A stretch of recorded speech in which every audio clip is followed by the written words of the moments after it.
अस्सलामुअलैकुम दोस्तों, क्या हाल चल है भाईजान। अलखैर में वजारत के सामने जो रोड है, ट्रैफिक बुरी तरह ब्लॉक है। तो अगर आपका प्लान है यहाँ से गुजरने का, एवेन्यू मॉल से ट्रैफिक जो है शुरू हो रही है और मेरे ख्याल से अभी तो पीछे ज़ेबा तक चली गई होगी। तो एवेन्यू मॉल से नहीं, अगर आप अंदाज़ा लगाएं, वहाँ से लेके अलखैर जो है, अल्लाह आपका भला करे, सिग्नल वहाँ तक डेड स्लो है।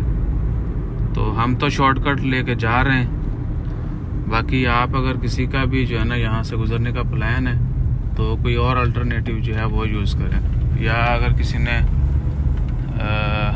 दाखिली इशारा पर जाना है, जिस तरह हमने EMC जाना है, तो हम ये 18 नंबर स्ट्रीट पे जो आगे सिग्नल आता है वजारत की तरफ, वहाँ से जाएंगे।